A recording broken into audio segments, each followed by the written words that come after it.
I know that y'all consume a ton of American news because we're right there, and we're pretty loud about it.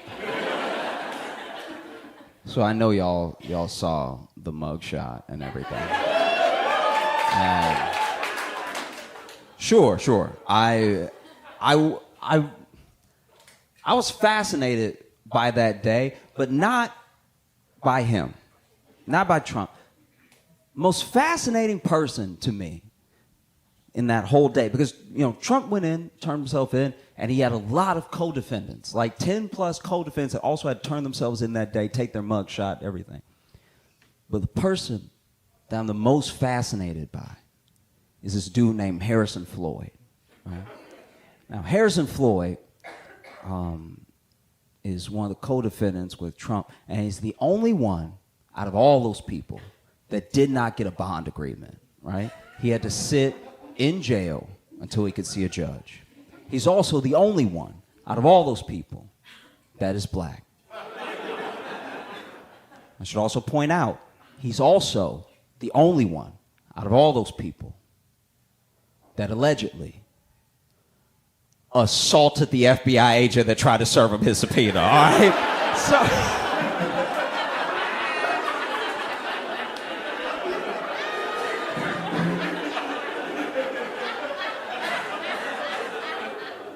So basically, this dude had to sit in jail because he tried to fight mail, okay? So basically what happens is, FBI show up at the door, try to give him his subpoena. He went for the FBI agent's gun, all right? Then he later admitted to police if he had got the gun, he would have shot the FBI agent and killed him. He also admitted to police that if he had known it was the FBI at the door, he would have brought his gun and shot him and killed him. All right? That's what we like to call a thought. All right? What was he thinking? Never in the history of niggerdom has a nigger been this dumb. This is the most insane thing I've seen in a long time. He must have forgot he was black. What could possibly be going through your head? That was so insane. It was so crazy, it even made me feel bad for Trump for a second. Because how does he not have one single normal black fan? Every time one of his fans that's black makes the news is always going through something, It's terrible. Trump has a reputation as a racist, and he always talking about how he's the least racist person you could ever be. I don't know. After this, I'm inclined to maybe believe him. He'd be hanging out with the black people I would never hang out with. That's like truly. I don't know. This dude like a Statue of Liberty for wayward niggas. This is astounding. He's just standing like, bring me your ashy, your dusty, your dumbass masses.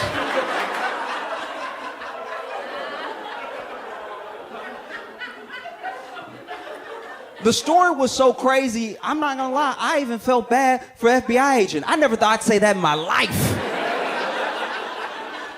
I even felt bad for the FBI agent, because if somebody goes for your gun for a split second, you gotta think they're going for your dick. You gotta be like...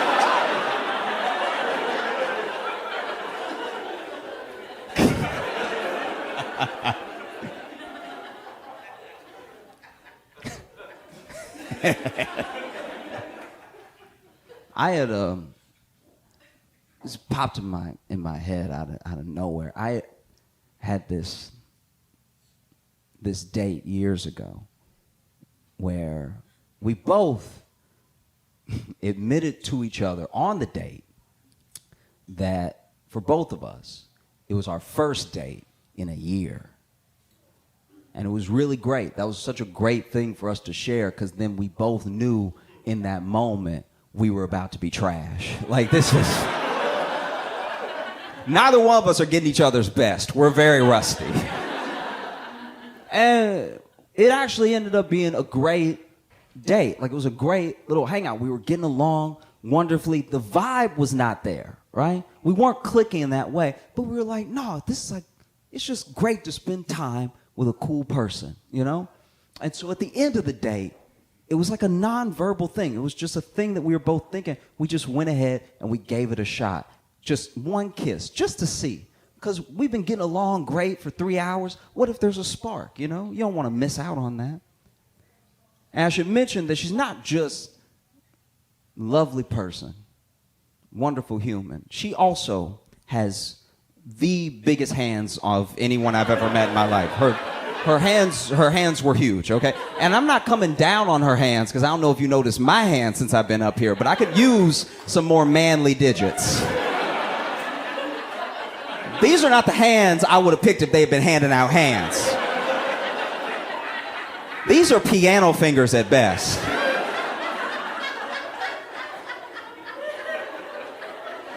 I was jealous of her hands the whole day. We went to an arcade and we were playing whack-a-mole and she was using the mallet and her hands. She was like,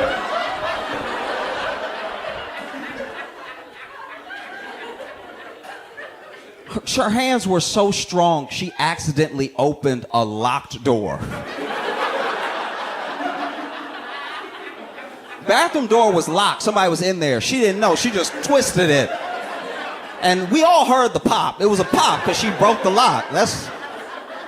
She has a locksmith right here. They just popped right and opened it. Oh, I'm sorry. You know what I mean? Spent the whole day jealous of those hands. And so we went to kiss, right? And as we went to kiss, I felt something. I felt something up.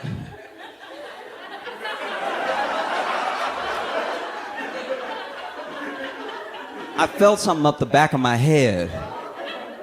And I realized it was her hand. She was cupping the back of my head with her hand. I've never been cupped before. I didn't even know that was a move people were doing in real life. Like, and if you were far away, it must have looked like my whole head fit in her hand. It must look like she was cupping a baby in her hand. And then I could feel this. I could feel this pressure from her kiss that was knocking me off balance a little bit. And that's when I realized, I'm like, wait, this bitch trying to dip me.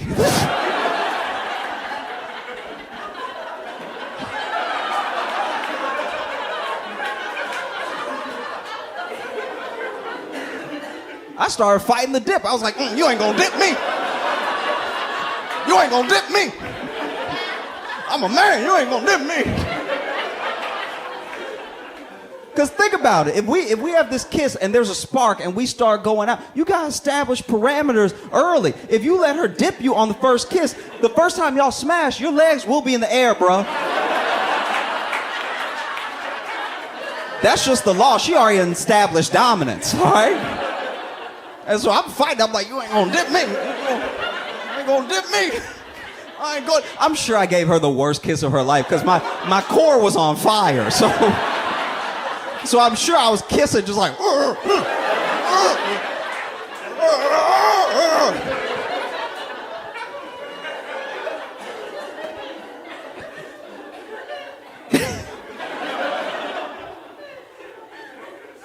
I don't know. In those moments of the kiss couldn't have been more than like 8 seconds, but a lot was going on. You know what I mean?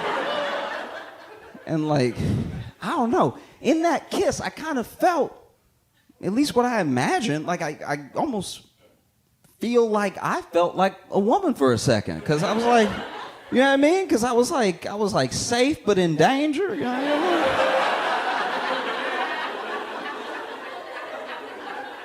You know what I mean? Like she had me, but she might take me. You know? What an incredible day. It's been beautiful outside. It's a real, yeah, no, you can clap. This is big for us because we had a whole ass hurricane this weekend. That was crazy. It was so, New York this is already a dirty place. This is already a disgusting city. This place should never be wet. That was unacceptable. Like even when I looked outside, I was like, there's a whole lot of stuff out there right now that should not be getting wet, right? And then I had to run. So I was gonna be late for a spot, so I was running, right? And as I was running, I almost slipped. And if I had fallen, If I had fallen on the wet New York pavement, if I had fallen on the somehow warm water, I don't even think I would have not. I think I would have killed myself. I think that was on my last thread. I've been reading the news and I saw this story that's captivated me. It was a British Airways pilot that got fired because they caught him the night before.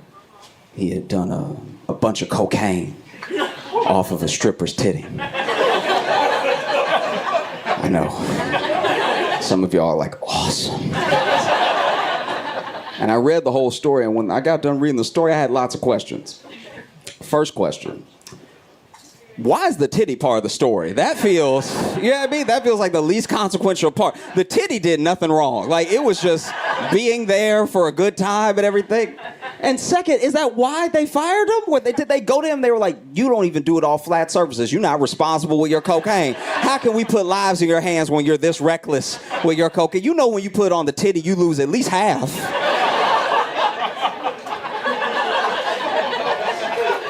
Third question that it brought up for me. Is flying a plane low-key easy? How are pilots this comfortable getting this blazed all the time? It's like, this story happens like once a month. Pilots get caught being drunk and being high or whatever. I have a theory, and this is a conspiracy theory that just I have. And I know I don't expect you to believe what I'm about to say. I just think this, okay? You know, like when you're getting off a flight and you're walking to the front and the pilot is standing there, just standing in front of the cockpit. You know that weird thing they do? It's really awkward. They're like waiting for some sort of attaboy or something. It's like, it's honestly the thirstiest thing I've ever seen. Like they just land the plane and now they're like, oh, did you like that? That was me. That was. They, like pilots in front of the cockpit after the flight look like dudes before Tinder. Just like, what do you think of me? So anyway, when you look past them, which I always do, when you look right past them into the cockpit, you can see all these like little switches, all these levers in the cockpit, all these little lights, all these labels. I think, just me, I think none of that shit worked. That's all for show. That's not real. There's a button under their seat that says fly, and they hit that. That's how the plane takes off. Otherwise, I can't believe they're this comfortable being drunk, you know? Because I think it must just be an easy job. Everyone here knows somebody with an easy job that is high for that job 100% of the time. I got 5 friends that are dog walkers. They're on the moon half the week.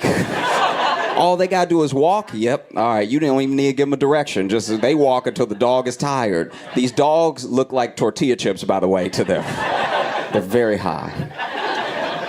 I don't know. Just maybe you don't need to fire them. Did they really need to fire him? You know, ask yourself truly, what if he fly better on cocaine? Did anybody ask that? What if he's a better pilot? What if he does a little cocaine and then he's up there alert, just dodging clouds? Let him be, if it's an easy job, let him be drunk and high. Just knock $200 off my ticket. That's all I ask. I'll take a drunk discount. I don't care. You know? That's the other thing. You know, we narrowly missed it by like 2 hours. There was almost a government shutdown. There was almost a whole government shutdown, which is crazy. We send them to do government. We send these people to do government, and they're so bad doing government, they almost didn't have money for government. And then they still weren't going to be fired. You know what I mean? When there's a government shutdown, they just take a vacation and then come back and work it out. It's insane. And they still get paid. They mismanage this shit so badly that it has to shut down and they still get paid. It's the government workers that don't get paid, you know? Federal workers have to get furloughed. They don't get any pay. FAA up there doing their job, hoping they'll get paid later. TSA doesn't get paid. If you think TSA are some bastards now, imagine them showing up knowing they're not getting paid. If you are not getting paid to do TSA and you still show up, you're doing it for the love of the game, all right?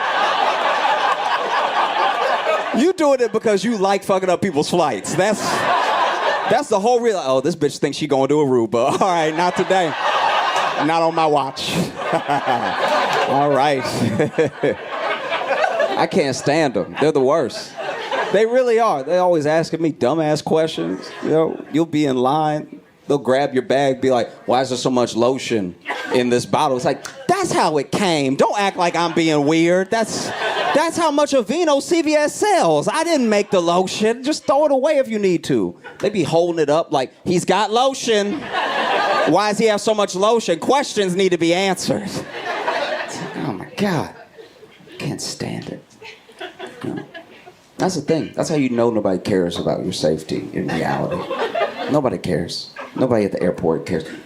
Pilot is drunk. And the TSA is just, they say they're looking for bombs, but they're just taking menial shit off you. They're like, why is your comb so sharp? It's like, oh my God. They like, trying to check if everything is a bomb, but then they still will let an airport have a Taco Bell. It's like, what about those ass bombs you're sending in the air? That's crazy. It's wild. Because what if something happens, like the Spain plane? Remember the Spain plane? Do y'all know about, okay, in case you don't know about the Spain plane, there was a plane on its way to Spain months ago that had to turn around halfway there because somebody shit the plane, all right? And no, the plane got bathrooms. They weren't like, hold it until you get to Spain. Someone shit the plane, all right? That's crazy. CNN reported it. That's how big of a story it was. They had to divert. People were like, is there a terrorist on? It's like, kinda. Like, it was absolutely crazy. Someone went to college, studied journalism, then got a job at CNN. And at 8 o'clock on my TV, they were like, somebody shit the plane. Somebody. That's why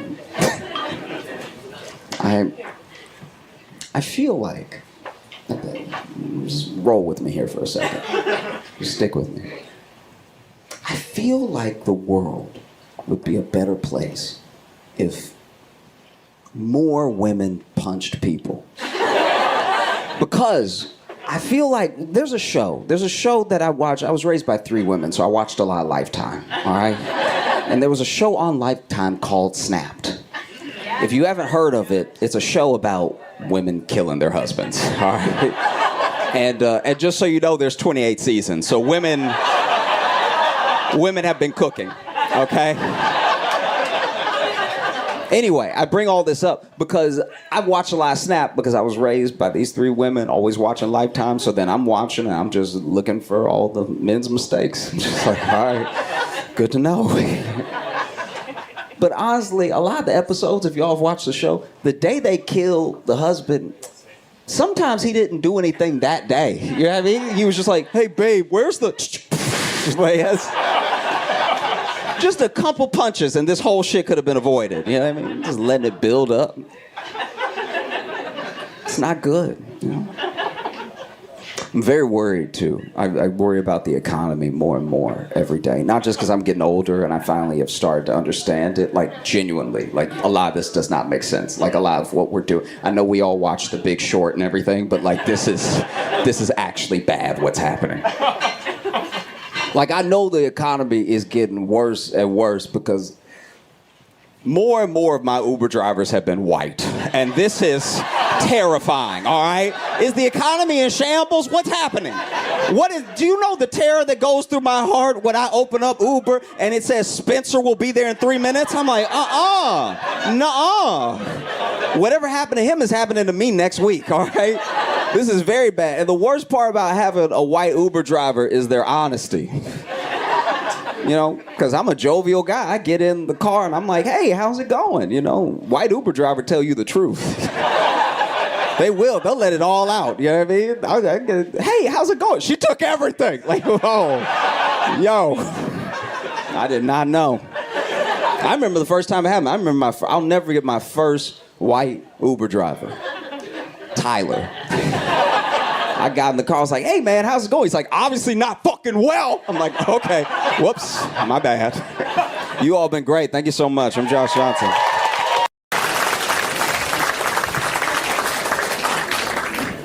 Cool. How y'all doing? Everybody good? Sweet. I was reading this news story from Australia where this woman has finally been charged in connection with the death of 3 people. She's been charged for murder of 3 people who died after they ate lunch at a lunch party she threw. And when they arrested her, she was like, how am I supposed to know what's poison and what's not poison? You know what I mean? Like, it could be anything. Why couldn't the meal be so good that they died? Did anybody think of that? And the more that I read about the story, it was baffling. So it turns out just about everybody at the lunch party were her ex-husband's relatives. So yeah, I think you might have done it. Wow, that's crazy. I know some of y'all out here love staying friends with your exes and stuff, but if I ever have an ex-wife, and one day, randomly in July, she's like, how about you and your whole family come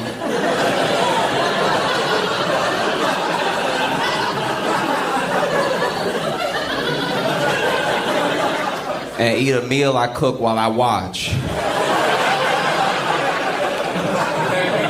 I'm gonna have to decline all the poisoning. I'm not gonna lie. Like, I don't care. I don't care what type of apple flavors you make it. You're not killing me, okay?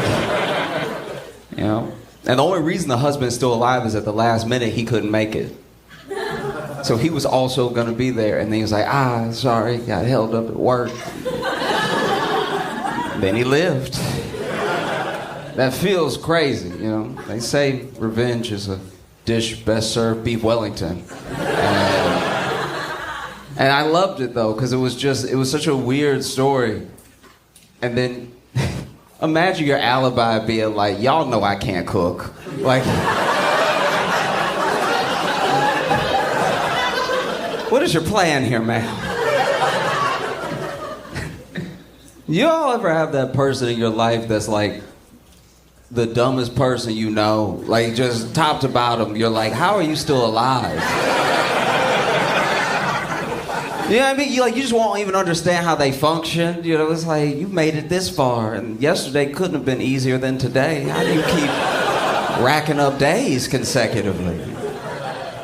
I know a dude that, I won't even call him a friend. I know a dude that is the most unsuccessful drug dealer I've ever met in my life. This is absolutely astounding. How do you fail at selling drugs to people who very much want drugs? Like, they would like drugs very much until they meet you. That is crazy. What kind of bad vibes are you putting out that someone on crack is like, you know what? I'll wait. That's insanity. How'd you take the urgency out of drugs? It's truly wild. I've never seen anything like it. He honestly cleaning up the streets. Everybody he tries to sell to don't want it. I'm like, you're making the neighborhood safer by the day. You really need to work for the DARE program or the police. Somebody where you can make money by being bad at what you do. It's astounding. I told him, I was like, you need to do something else with your life. This is clearly not your calling, all right? You know, because when you're good at selling drugs, if you're good enough, they'll make movies about you. They'll make TV shows about you. His movie would be 8 minutes. It would be him haggling for the price of meth with somebody and then them being like, you know what? Keep it. And then just walking away. I told him, I was like, you need to do something else. And he got all defensive. You know, he was like, you putting it all on me. It's not all me, you know? This dude actually said to me, he's like, can I borrow a couple dollars till I get paid? I'm like, there's no payroll. Like, you sell drugs and you'll be paid. I'm not giving you money, because then you'll literally have to pay me back with drug money. That's insane. Now I'm part of the operation. I don't want to have anything to do with this. He's always so defensive, like, you putting it all on me. It's not all me, okay? It's this economy. I'm like, no, you don't get to say that. No one smoking crack is saving up for a house. It's devastating. I also had, okay. Y'all know what the ick is, right?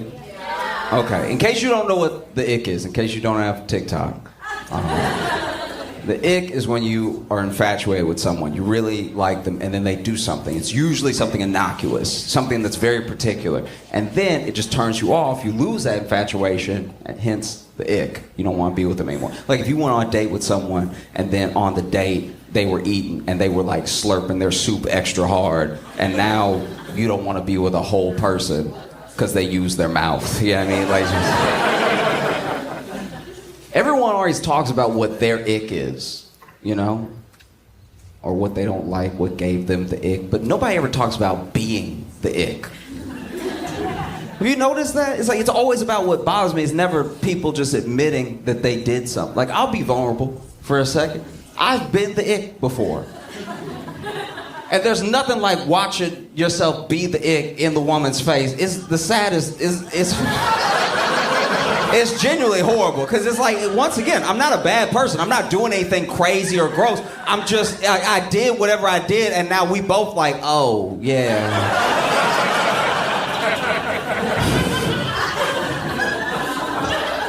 I'll give you some examples. I used to live in Chicago, right? And when I lived there, I was, my life was not great. I don't know, I was very broke. I remember I had gone on this date, and the date was fantastic. We had a great time. She even came back to my place. We're sitting on my bed. She's clearly going to spend the night. It's definitely about to happen. But I had work in the morning, so I just wanted to make sure that I had set my alarm for work and that I plugged my phone in so it didn't die, right? But the way that my bed was, the plug for the outlet was slightly behind the bed, okay? So now I'm trying to reach and plug it in, but I'm also trying to maintain this eye contact, this vibe that we have going. So now I'm trying to plug it in, but I'm not looking and I can't find it, right? And so I'm just watching her slowly get more disappointed as I'm trying to plug this in, and I can't, and I'm talking my game too. I'm like, I'm about to tear it up, girl.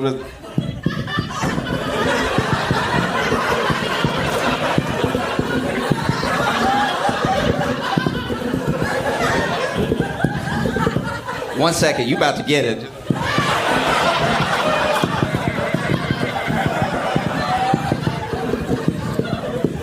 At one point, I think I even said, "Come on!" And it just killed the vibe. It really did, because you just looking at me, and she didn't say it, but you could see on her face, it's like, you're not too good at plugging stuff into sockets. That's not good foreshadowing, you know what I mean?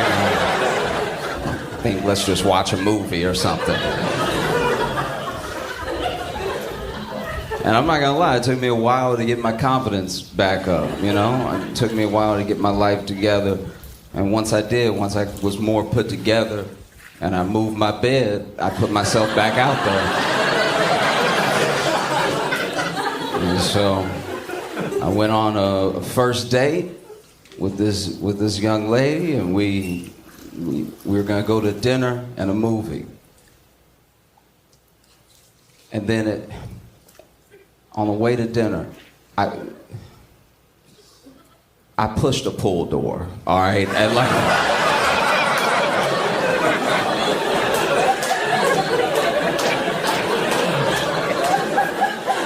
and there's no quicker way to look like you have an iron deficiency in front of a woman than to push a pull door. Because I had overcommitted, because I'm trying to be a gentleman, right? I'm trying to open the door for her, let her walk in first and everything. So I gave a little push. That we were talking, I gave a little push. I was like, maybe it just needs extra pressure. So I leaned into it a little bit more, and when it wouldn't budge, I was like, maybe I need two hands. And so now so now I'm square with the wall, right? And I'm pushing. And then I had pushed so hard that I started slipping. So I was sliding down as I was pushing. And right when my forehead hit the wall, like hit the door, I saw that in little print it said pull. But who puts pull in fine print? That's crazy. And so I opened the door and she walked in. She was sweet. She tried to ignore it and everything.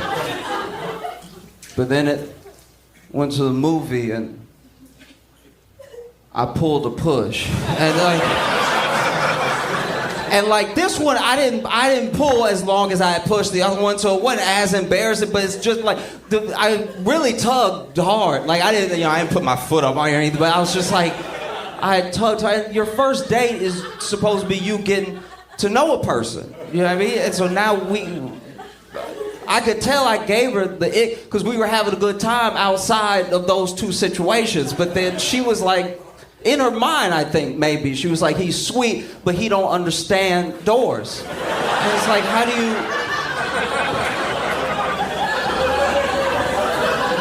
And it was embarrassing, but it's like, and I don't know if I should bring it up and address it or if I should just let it go or something. But she saw it both times, like she was waiting to get in, like. So it's not like something she could just ignore. So now, and I wanted to be like, look, I understand. I got a door in my room, like that's.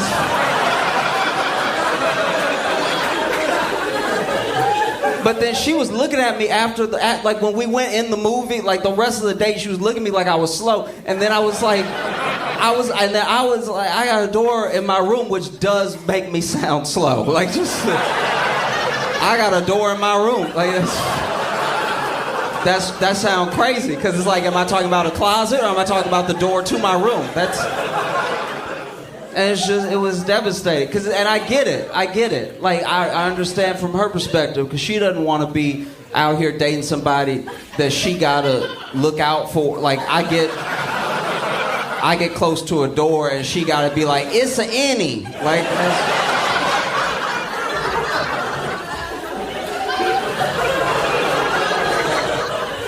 so I get it, you know? The worst one.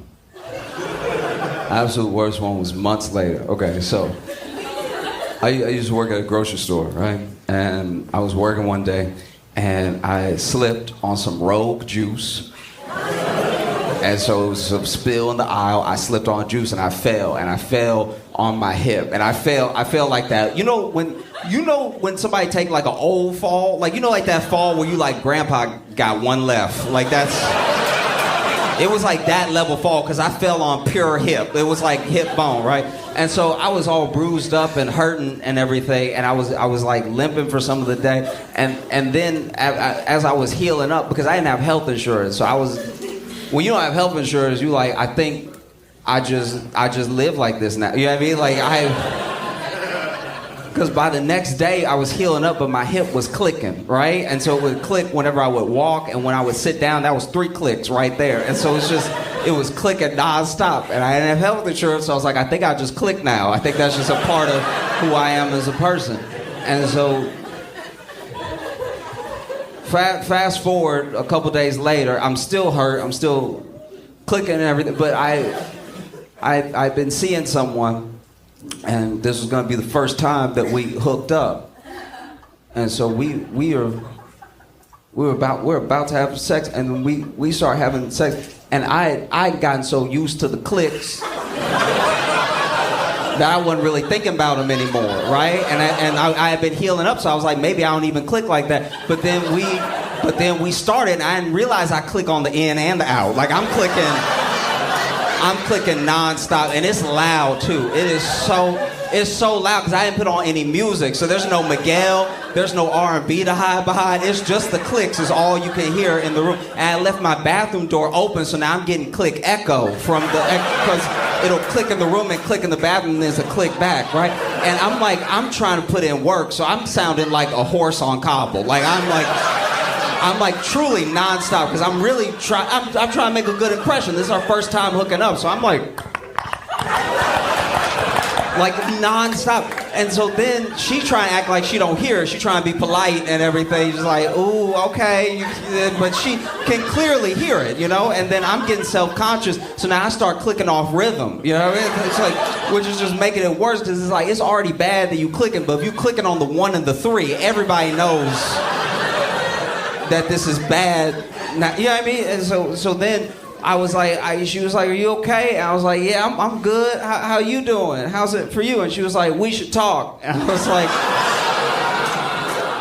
all right, that's never good. And then we sat down. She's like, are you like okay? I'm like, yeah, no, I'm fine. I just fell. It was some Rogue juice in the aisle. and I fell, and then and then she was like, well, how about we try me on top? And so we did, and then that did not help at all because now it was just it was louder clicks because it was more pressure, right? So now it was like it felt like it was her clicks, you know what I mean? Like now she sounded like a full Paul Revere, right? Like because she was riding me, but she's also like non-stop, and it was devastating. It was so bad, and that's the only person that's ever ghosted me where I was like, I understand. I get it. I think I even texted her afterwards, like, hey, I understand. Like a month after she stopped hearing my text message, I just texted her one last time, like, I understand. Like, it was horrible. I don't know if y'all saw the news, but the orcas are at it again. Orcas, if you haven't seen it, the orcas, killer whales, are out here sinking yachts. They just ramming the yachts until they sink and everything. And who would have thought that the orcas would be the ones to step up? Yeah, I mean, like, rich people just be rich in our faces all the time on land, and then they went into the water, and the orcas were like, not my hood, dog. Like, it was crazy. I wish orcas had thumbs so bad, just because I would just want them to throw up gang signs with their fins. All day.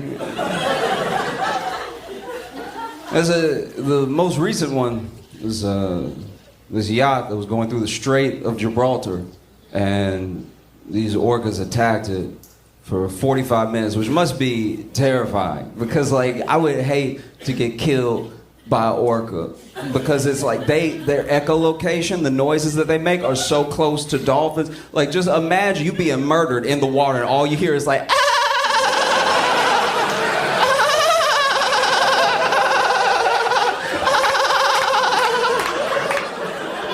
Gang, gang. This is terrible.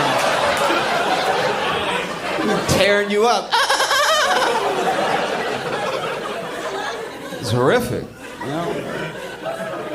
But they rammed the boat for 45 minutes, and then finally it started to sink. Now, I was reading more about the story. It turns out there was no rich guy on that yacht. That yacht was just like in transit. So then when it capsized, the crew was who was in danger. But the orcas didn't attack any of the crew. Crew made it out safe, which does make me think even more that this is a money thing. Like, it's gotta be. You had plenty of people right there to chop up and dice on and nibble up, and you didn't. And I'd like to think that, like, an orca nibbled maybe one of them and was like, oh, that tastes like work.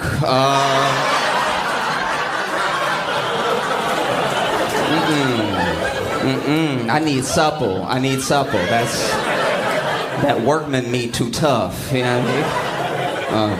But y'all been amazing. Thank you so much.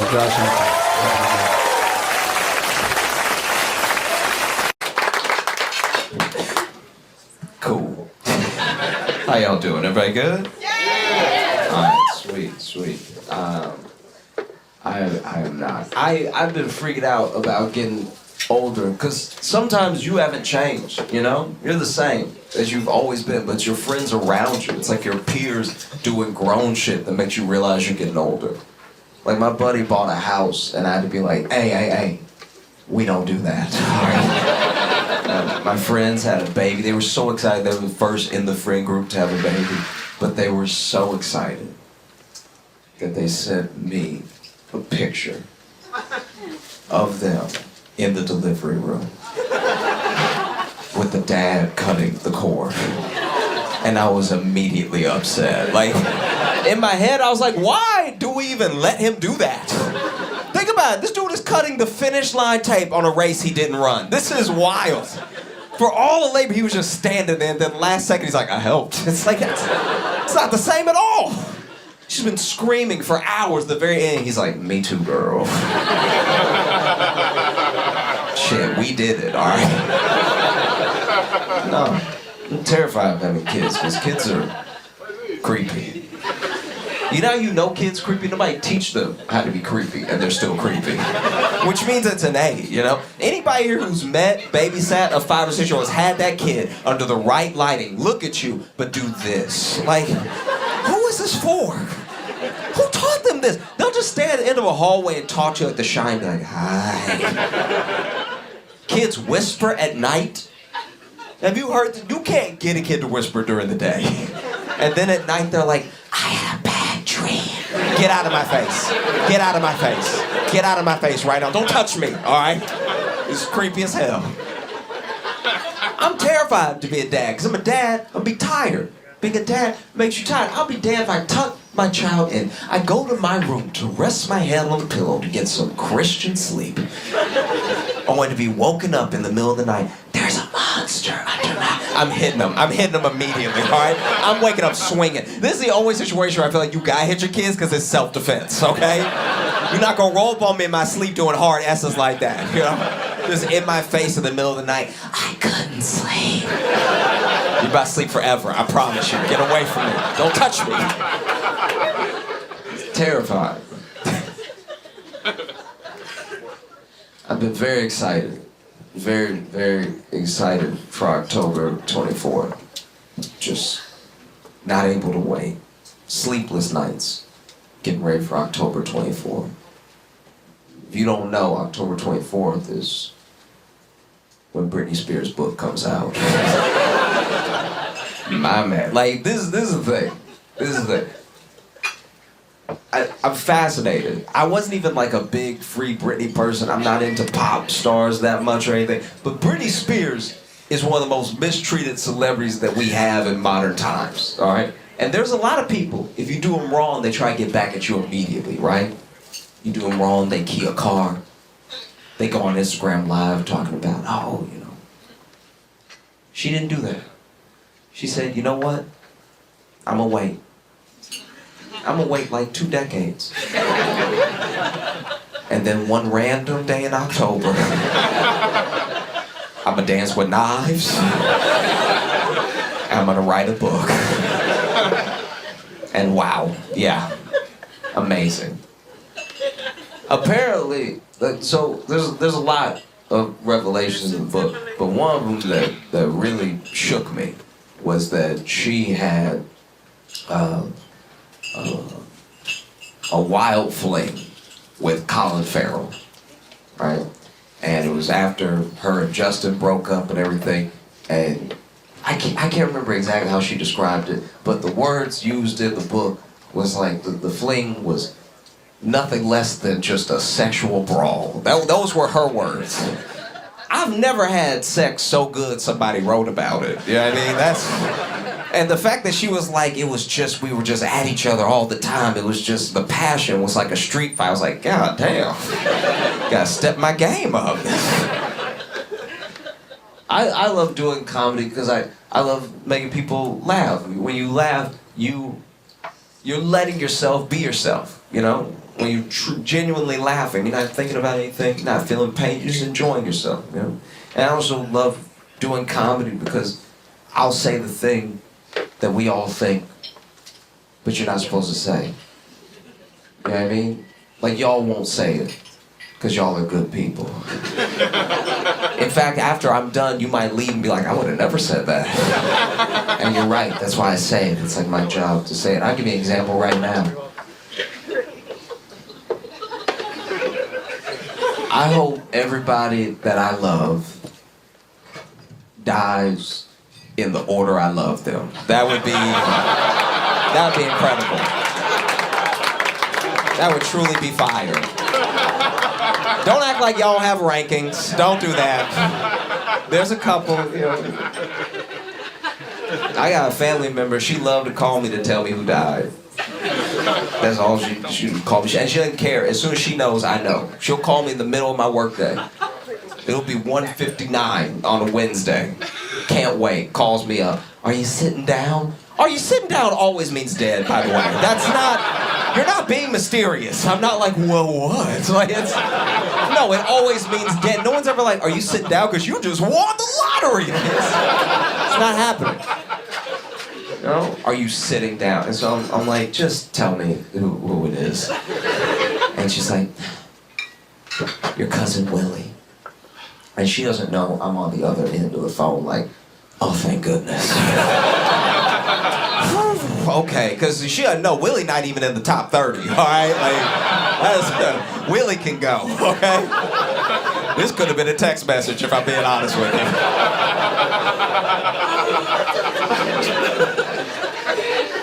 And you know what? That's the other thing too. Willie wasn't even dead. Right? I know, for nothing. Willie wasn't even dead. Basically, Willie was at her house, and he ate a bunch of the grown man, by the way, ate a bunch of the melatonin gummies, thinking they were regular gummies.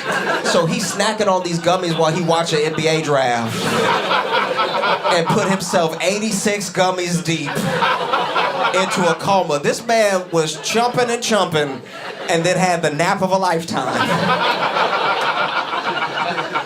That's why I don't like Willie to begin with. He's a knucklehead. You know what I mean? Like, he's one of the dumbest people I ever met.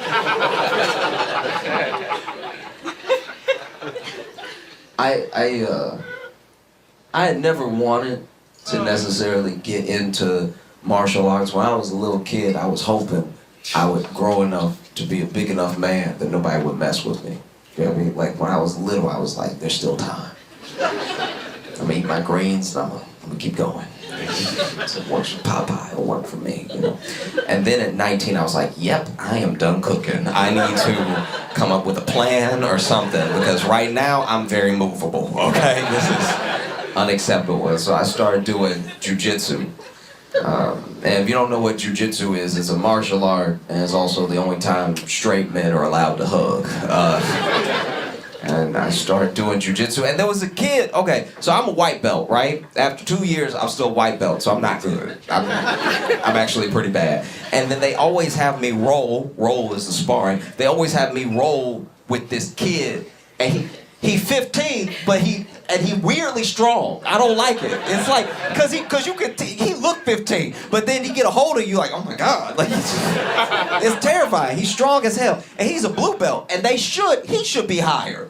That's unacceptable. I feel like they gaslight me keeping him blue, because he doing high level stuff to me. It doesn't feel right. You know what I mean? Like there's a very thin line in jujitsu from getting submitted and getting fucked. Like it's really bad. And so I had to quit doing jujitsu because last time, okay, so this is the last lesson that I did, right? So they were teaching us a drill, and they had us just roll with each other, right? And he got a hold of me quick, because like I said, he's strong, so he grabbed me. I was like, ah, you know, and then he had put me, so imagine that the wall is the ground, okay? So he's on top of me, and then he had moved me. He like, I'm not a flexible person, but he had pushed me to where I'm like, this is the base of what's happening, and he's on top of me. And so now I'm trying to push him off, but like, this is not a great position to be in. So then I'm over here just like, I'm not getting any track, like I can't get him off because he's strong, and and then finally there was this moment, and we've all had this moment where it's loud somewhere, and then it gets quiet just in time for you to get embarrassed. You know what I'm talking about? You ever been at a club and then it's just in between songs, it's quiet for a second, and everybody hears you go, my tampon! Like that's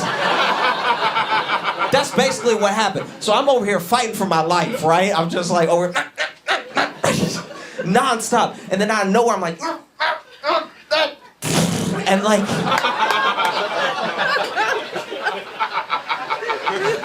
and it should have been quiet. Everybody was making noise a second before that. And then he get quiet, and then he stop and he get up. And then everybody's looking at me like I brown belted myself. And he's like, are you good? I'm like, yeah, I'm good. Let's roll. And he's like, nah, I'm alright. I had to leave class. I was so embarrassed. I left early, and I just decided, all right, I'm done with jujitsu. I'm just gonna buy a gun. Like,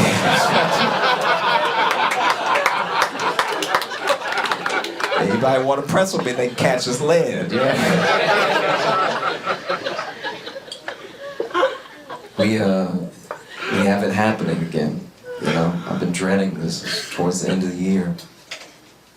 Next year, in 2024, we unfortunately have another presidential election. Why are we still doing this? We've proven the president can basically be dead and we will still function like normal. I don't know why we're still putting up this charade. I don't know about him. What are you doing? I was talking to my friend about it because I've been dreading it so much. And my friend said something interesting. He said, you can tell who's gonna win by who has the most mockable voice. Right? So like Barack Obama had a more mockable voice than John McCain. Trump had a more mockable voice than Hillary. But then it falls apart. Because I don't think Biden has a more mockable voice than Trump. Trump's like an actual character. You know what I mean? I have a different metric. I think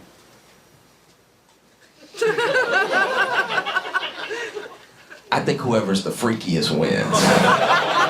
Do you know what I mean? Like, Barack and Michelle were laying it down way harder than John McCain and his wife. That was when Barack still had the good hips and everything, you know. And we know about all these porn stars that Trump has tried to smash, that he has smashed, you know. Bigger freak than Hillary. And I'm gonna go out on a limb and say it. I think Biden is a bigger freak than Trump. I do. Remember when he started running and was smelling the back of everybody's necks? Remember that? We had to beg him to stop. We were like, Joe, nobody does this. This is insane. Y'all remember what I'm talking about. He would just be up on somebody like...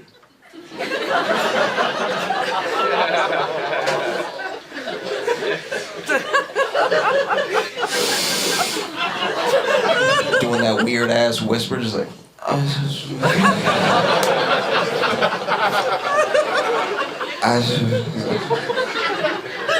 That's some good neck meat you got.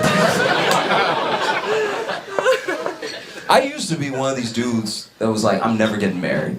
Never. Like when I was 20, I was like, I'm never getting married. I can't even imagine. Why would anybody do that? Whatever, right? And then I worked at a bar when I was 20. And so a lot of the people that came to the bar and a lot of people that I worked with were older than me. But now that I'm older, they're middle-aged, right? So I see what happens when you keep that attitude of like, I'm just never getting married. No, not me, bachelor for life. I've seen it now, and it's not good. It's actually pretty bad. You know, we need to work on interpersonal skills, love each other, find somebody, and make it work, because this is rough out here. They're not doing well.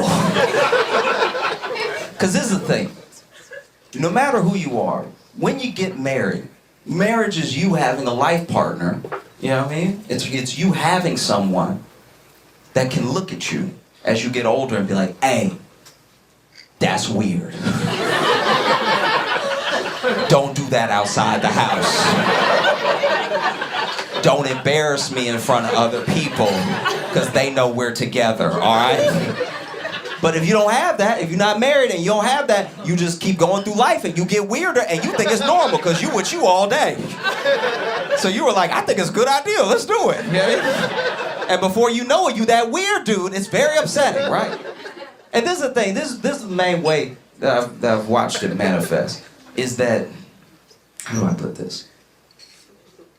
Okay, when you get older and you take all that unmarried energy and you put it into something, most dudes put it into a passion or a hobby, right? Now, if your passion or hobby is useful to the world, then it's not a big deal. You know, if you do science and you're like, I'm never gonna get married, no, never, and then you just pour that into doing extra science, and then you discover something, people be like, wow, what a brilliant man. Thank goodness he dedicated his life to science. That's almost never happening. Usually, you put it into a weird-ass hobby. I got a friend, he put it all that unmarried energy into scams. That's all he does is scams now. And he be telling me about the scam. Okay, for all the fellas in here, do you know when you get the DM from the Instagram model with no followers and she needs money? That's him. That's him every time. He hitting everybody up. He got me. That's just...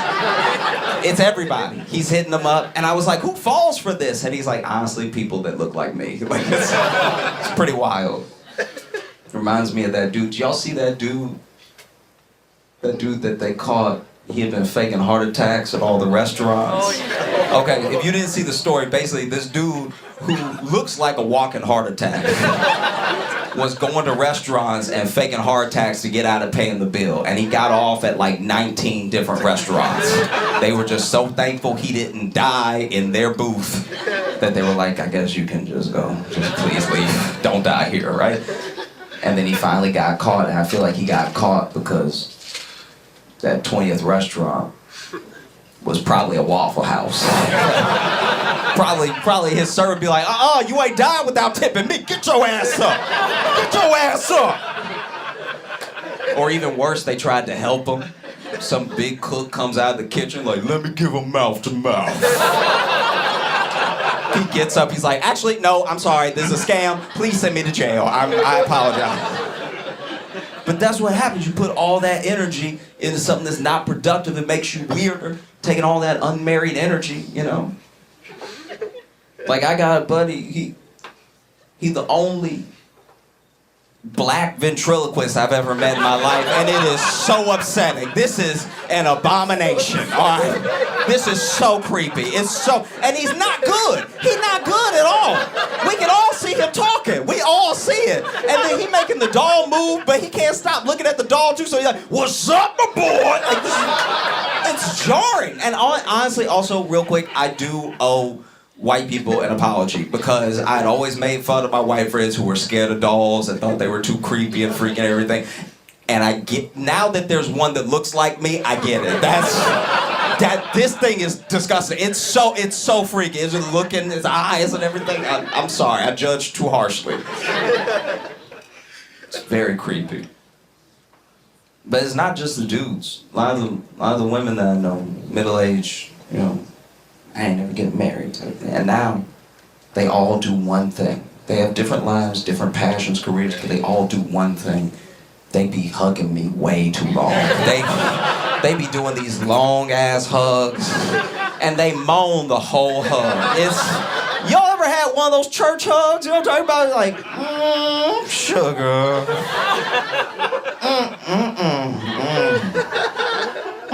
How you been? How you been, baby? How you been? I even caught one of them. She was like, how you been?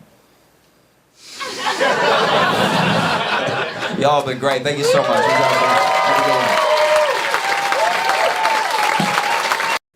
I've been worried about getting older and everything, and like where I'm at in life or where I should be based on age and stuff. You know, you always do those comparisons with your peers or just with people, with history, all that stuff. And I think I'm especially freaking out because I don't know what type of old man I'm gonna be, because I don't think you get to choose. Do you know what I mean? I don't think a lot of old men want to be the old men that they are. And it feels like there are some very specific lanes you can go down. You could be a creepy old man, you could be an angry old man, you could be a sweet old man, you could just have dementia. You know what I mean? Like it feels like there's only 4 ways you can go. And I'm scared I'm gonna be an angry old man, you know? That's why I try to live my life. I try to be present so that I won't look back and wish anything or have regrets or get bitter or anything like that, because I'm already starting to get angry old man tendencies. Because I already hate kids, but not kids in general. I got beef with specific kids like an old man would. Like I got it's like 4 kids where I'm like, ooh. Cause there's nothing you could do, so I just hope something bad happens. You know what I mean? It's just 4 of them. So it's not kids at large. It's just, I'll tell you about one of them. I was walking down the street, walking to the train, and there was this little Girl Scout, selling cookies. All right? And we got into it, okay? No, you need to be on my side. Hear me out. So I'm walking down the street, And then this Girl Scout is like, cookies, cookie. Like, she just working her corner, I guess. And like, cookies. And then she sees me. I'm trying to avoid eye contact. I don't want to have anything to do with this right now. I'm trying to keep a good diet and everything. So I'm trying to stare straight ahead. And then she's like, would you want some cookies? And like leaned into my field of vision. Like, would you like some cookies? And I was like, oh, no, I'm okay, but thank you. Have a good day, right? I said all that. I didn't even say any of that. I could have just kept walking. I could have acted like I didn't hear her, right? But then she goes, as I'm about to pass her, she right here, right? And then as I'm passing, she goes, it's okay if you're broke.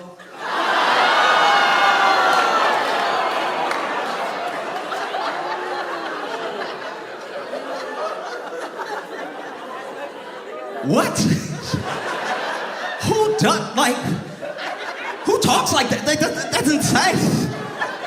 That's so crazy. And so I stopped, and I should have stopped, but I stopped. I was like, what did you say? And she was like, it's okay if you're broke. She said it louder the second time. And I was like, where is an adult? Where, like, you just, this is crazy. But now what do you do? Because I'm like, I'm the grown man. There's nothing that I can do, you know? I can't just be out here yelling. I can't be a grown black man out here yelling at a child holding cookies. Fox would have a fucking field day if there's a picture of me yelling and she's holding the cookies up. So I hit her with everything I could. I was like, Santa ain't real. Tooth Fairy not real. And she just stone cold stared me in my face. It was like, and you don't have any real money. It's like, what do you do? What do you do? There's nothing that you could do in this moment. So I was like, okay, I'm gonna go home and I'm gonna pray. I'm gonna go home and pray that you stay the same size your whole life. That's all I can do. There was a time in my life where I don't know why. Maybe it was like a Keeping Up with the Joneses thing or something, but I wanted AirPods so badly. I don't even know why I wanted them. They're not better than the corded.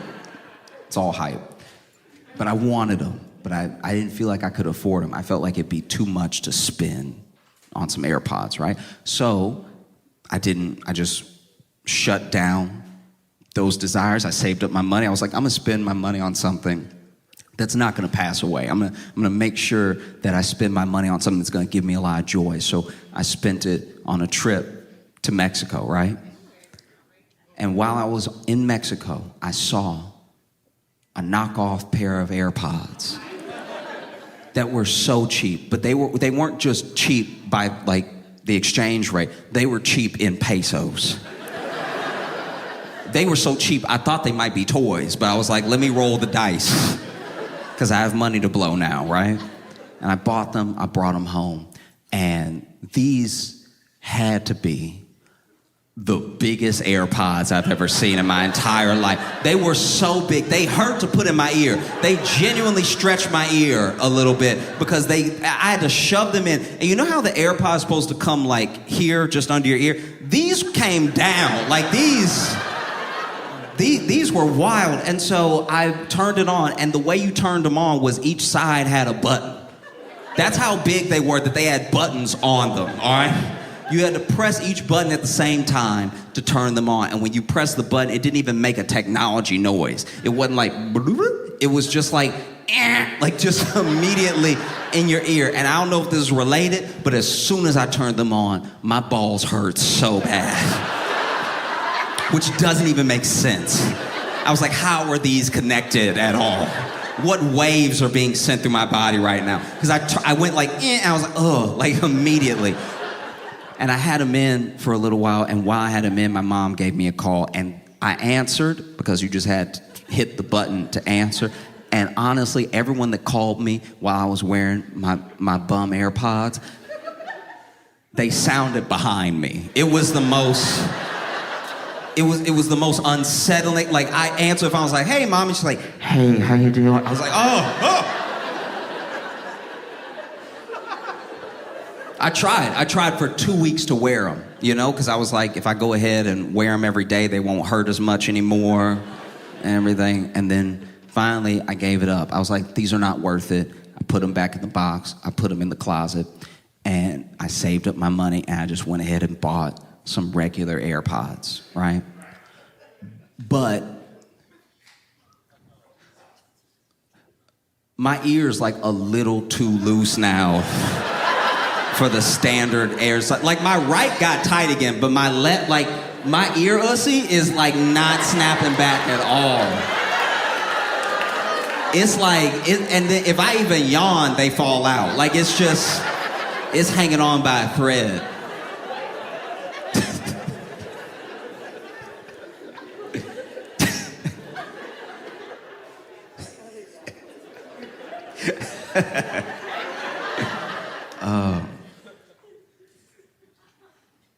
I got to hang out with one of my older relatives, and it's really important to me to hang out with people that are older than me because they really do show us the way. You know what I mean? They haven't lived perfectly. Most of the things they say are going to be imperfect, but you know, I feel like life is like it's like a dark house, right? And older people, they start walking through the house before we did. So sometimes we're trying to find our own way, and we hear them calling out in front of us, hey, watch it, there's a door right there. Hey, don't hit your shin on that, you know what I mean? But then every once in a while, they'll let you walk all the way out of a window and be like, my bad, I didn't see that one coming. That's on me, all right? Back in my day, we would fall out that window and we would just get back in the house. We wouldn't complain about it. But yeah, we were talking and I realized something, another thing that I worry about, getting to be an old man. When that day comes, I know a few things that are gonna bother me. Every time we would go somewhere, he would get so mad if I made him use his knees. We would get somewhere and he was like, you didn't tell me they had all them steps. And I was like, what? Would you have prepared or something? He's like, yeah, I would have got my head right for all these steps. Nah, I just gotta do steps, unprepared. I didn't get to count them out. I didn't get to look at the image, see how many steps it would be or anything. You just want me to go up these steps raw. And I was like, what? Do you mean raw? I feel like enough time has passed that we can talk about it without it being weird. So, I did a lot of protesting in 2020. There was very little else to do. And all the protests that I happened to go to were peaceful. And there were plenty of peaceful ones. There were peaceful ones all across the state, country, world, peaceful. But enough time has passed that we can admit there were some that weren't. There was a couple times I was watching the news, I was like, nah, Target didn't do anything. Wow, what was in there? Yeah.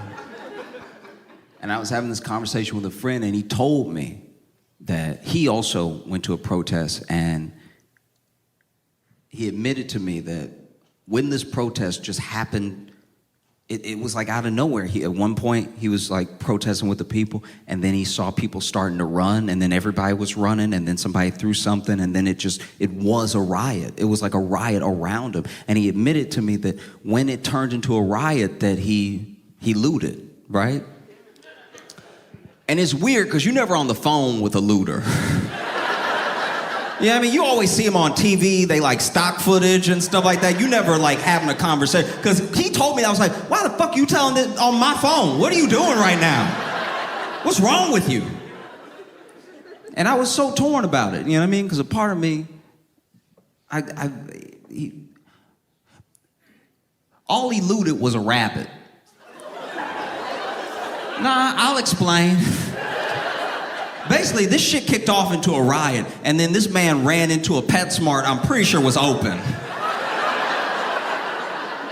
Grabbed a rabbit and ran out. And I was so torn about it because a part of me was like, why would you loot? What's wrong with you? That's not the point. And then another part of me was like, you couldn't grab someone with some street value or something like that? That's crazy. Because he didn't get a good rabbit. This rabbit been sick since he got it, all right? He been in and out of the vet 3 years off this rabbit. This man lured himself $7,000 into rabbit medical debt. It was absolutely crazy. Look, Chicago, y'all been too good. Thank you so much.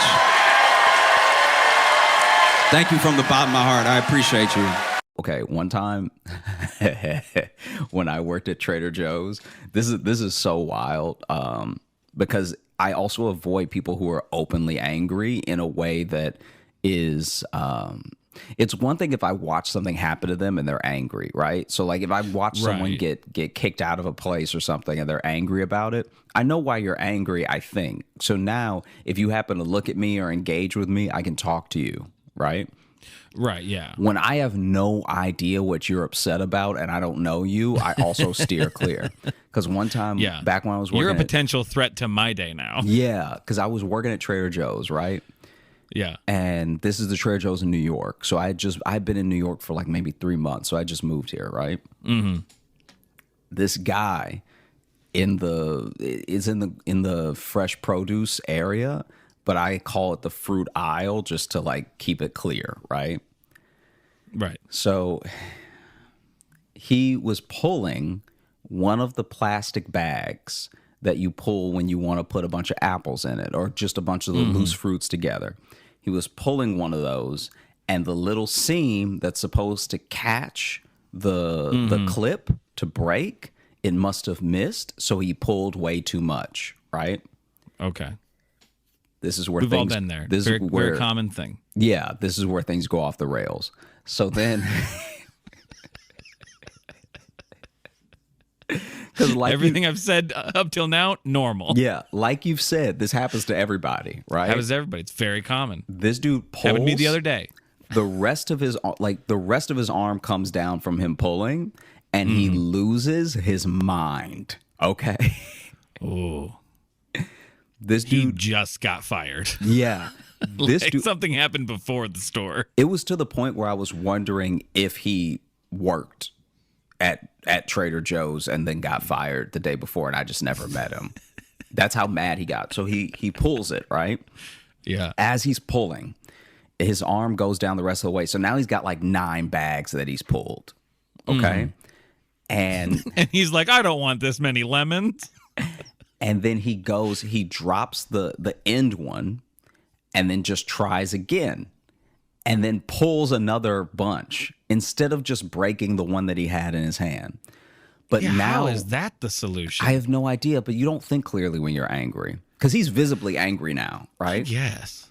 Yeah. And so then he pulls again, and now there's like at least 20 bags that have been pulled out of this roll, and there's bags that are like... There's bags that are like on the floor now, all still connected, like a whole roll of toilet paper unrolled, right? Yeah. And so it's just these green bags. And so now, instead of trying to pull again or break any of them, he just punches an orange. Okay? This dude punches an orange. And I think that once you break the seal on your personal level of anger, I thought you were going to say on an orange. No. Yeah, when you break the seal on an orange, all hell breaks loose. There's no turning back. Once you break the seal on, just your level of anger, I think a lot of people, that's where you find out who someone is, because I think a lot of people either decide, hey, this is where I should check myself, or I'm too far gone and I'm just going to hit the gas. Yeah. In a fight, in an argument, there's a level, there's a ceiling that people have.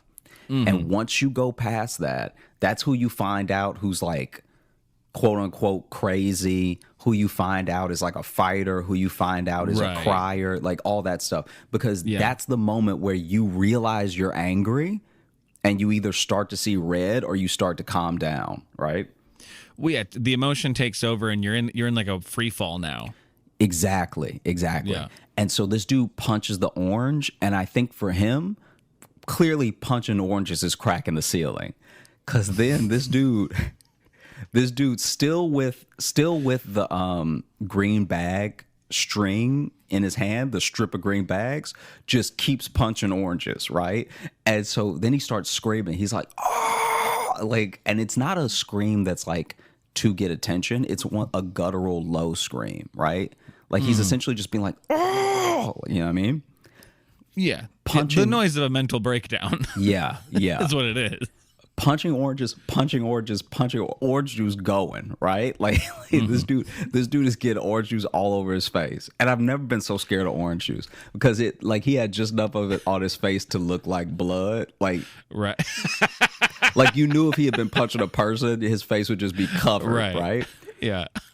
And then I want a glass of fresh punched orange juice, please. and then so he must have punched like 8 oranges, right? And they're layered on the on these like little cabinets because the display is wooden. So it's not like he's punching a stack of oranges like you'd see at Walmart that are tilted. He's punching like a stack of oranges that are on this wooden cabinet, you know?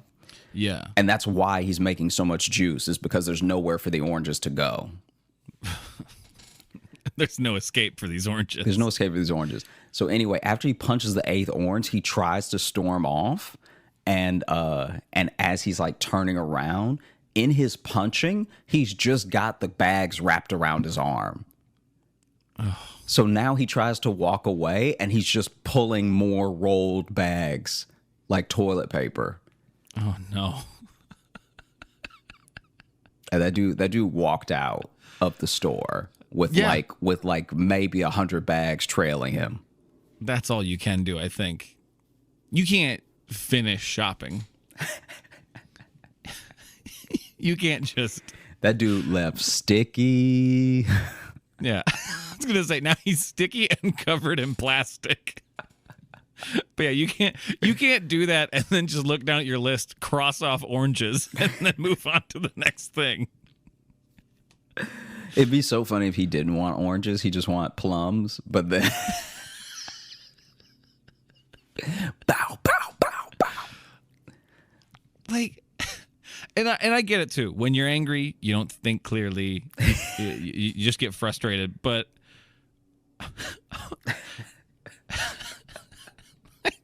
just tear the bags, dude. Like just at any point, tear the bags.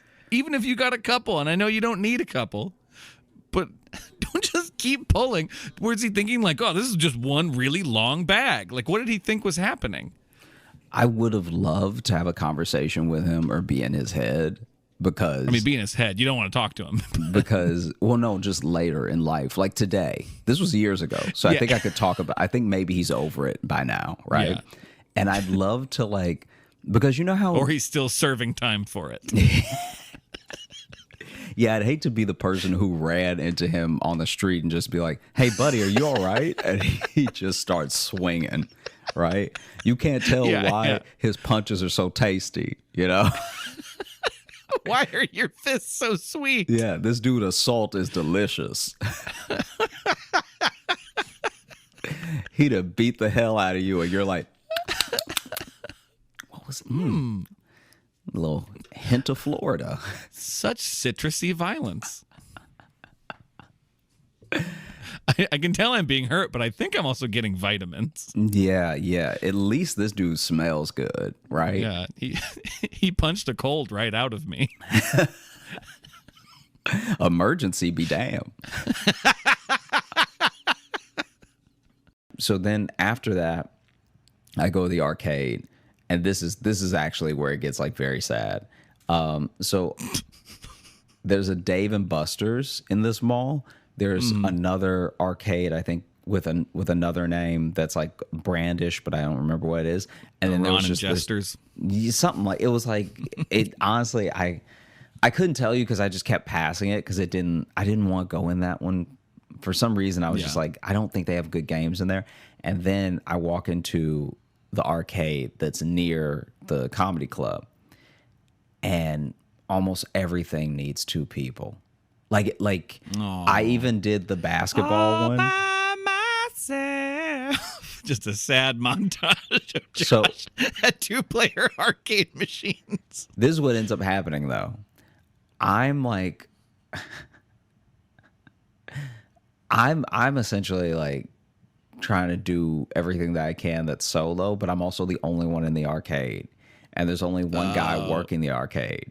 So he's just watching me go from game to game playing by myself.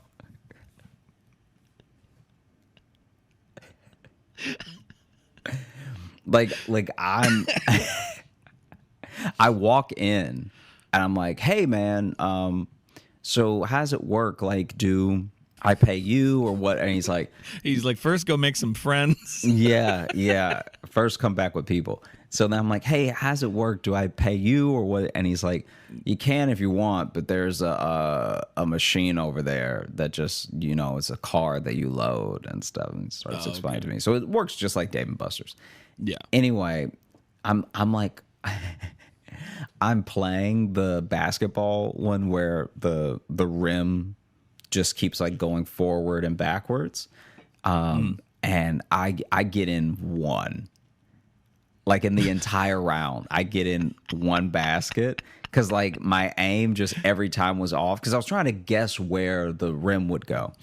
And then every time I try to play again, it says waiting for more players and it makes me wait for 30 seconds. Just to remind me that I'm by myself. Yeah. Yeah. Surely no one would play this alone. Yeah. Let your friends tag in. Yeah. That's why there's another basketball goal right next to this one, because it's supposed to be a competitive game. And then I did the punch. They had the punch one where you test the strength of your punch. What? That is the game. I wasn't laughing at your description. That is seeing just someone do that by themselves with no one around them. Yeah. It's just I probably like, look slow. Like here's a lonely, angry man who wanted to just punch something. it would be funny if that dude was filming me and he's just like Incel's Day Out. It's just me at the arcade. Just punching the knockout machine. I just wanted to say 999 so bad. And even though I'm getting angry, I can't seem to punch harder. Ooh. It's going to be hard not to title this one Incel Stay Out.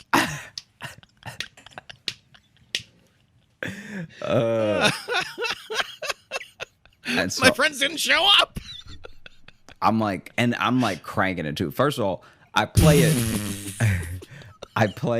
Admittedly, I play it too many times. Like I play it like I have a problem.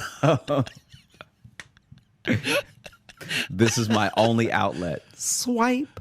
Oh! Yeah, like you just came from a court hearing.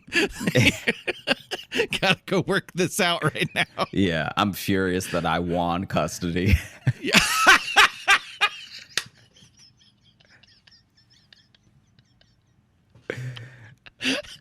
Yeah, like the kids in the car. Kids in the car. Bump. How do I keep still getting like halfway? I'm so mad. I should be knocking this thing through the roof. So, Oh man. I play it way too many times. And then there's air hockey, and I had a moment of silence for how I would have dusted your ass if you had been there. And Yeah, I mean, when you're by yourself, you can really have fantasies like that because you wouldn't have to face reality. kid, let me tell you, all right? I would have sunned you, okay? I would have beat you so bad that I would have had to buy you the baseball cap with the fan on top. All right? You would have played that punch machine way more times to work out the frustration from getting your ass ruined. No. You, yourself, you, sir, Logan, the individual in front of me, Yep. you, yes, you Me, sure. would Me, have the guy been who's really good at air hockey. screaming with how much you would have been losing. Well, I always scream when I'm victorious. Like, put my Losing. hands up. Losing. I'm not familiar with that term because it doesn't happen when I'm around you. That's very cute, but we both know that you would have been destroyed. Anyway. Okay. I'm just saying you were lucky you were by yourself. Anyway. I know you were I know you're sounding sad, but you were very lucky to be alone in this situation. Otherwise, I would have ruined your day. Continue. You would have ruined nothing. My day would have been made from seeing the tears stream through your beard onto the wispy air of that table, watching your tears float like an air hockey puck. So then I must have been there for like an hour because Jesus. people finally start showing up and it just makes it worse. Like, because before I just had to worry about the guy manning the place watching me being like, Right. wow, he's really by himself. And if you think it's sad to be by He's yourself not happy about it. in an arcade, like the whole of an arcade just to yourself seems like a dream until you realize how many games need another person. So then the only thing, Especially like a mall arcade, because it's not like old cabinets. It's like it's those social games. It's not just like, oh, there's a Exactly. Galaga. It's not that. It's not like a throwback barcade kind of thing. Exactly. And so basically, the only thing sadder than being at the arcade by yourself is reloading the card to play more games by yourself. When you have to reload the card. I gotta put more money on this card so I can punch this thing more. I'm telling you, I had to reload the card 3 times because I kept running out of credits. And it feels crazy initially to be like, oh yeah, let me put $50 on this card. Because in your mind, you're like by yourself. You're like, why would I ever spend that much money? Whatever. But then you spend 10 and then you're like, you run out, but it's only been 10 minutes. So then you get another 10. How much money did you spend it? Did you put 50 on first and then had to reload after that? No, I kept putting too Okay. little. Oh, okay. Because the way you said it, I got worried for a second that you spent like $150 No. at this arcade by yourself. No. I spent at first I got $10 because I also didn't know how much everything would cost. So I'm like, I might only play a couple games. Let me not put so much on this card that I have stuff left over. Right. So then I did 10 and then I did 20 and then I maybe did another 10 or 20. I can't remember. But either way, once people start to show up, it gets so much worse because now people are like straight up on dates. And so now, I'm like trying to play. I'm trying to play games next to people who are like actively on a date. And they're also like teenagers too. I was So they're gonna not say, even if like it's a date, they're kids. they're not even like other adults, you know? And so it's just me trying to hit clowns with a ball. And then he's doing the ring toss and she's like, yeah, you can do it. And then anytime I even accidentally make eye contact with them, they both look down. Like I'm like actively trying to get away from them as quick as possible, but my game is still going and I've already swiped the card. So I'm like, oh, jeez.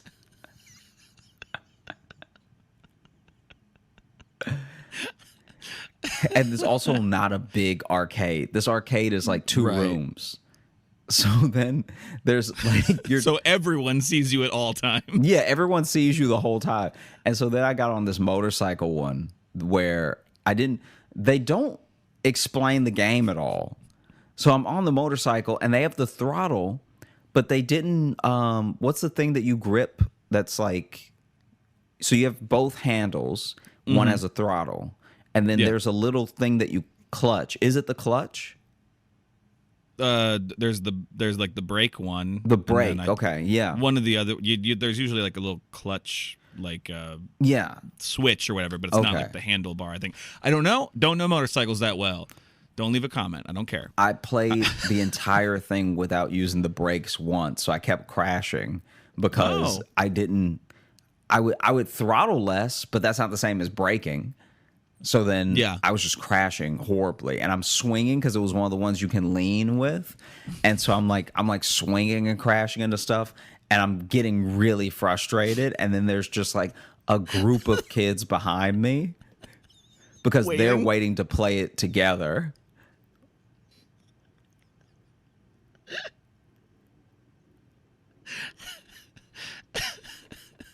It's like it was horrible.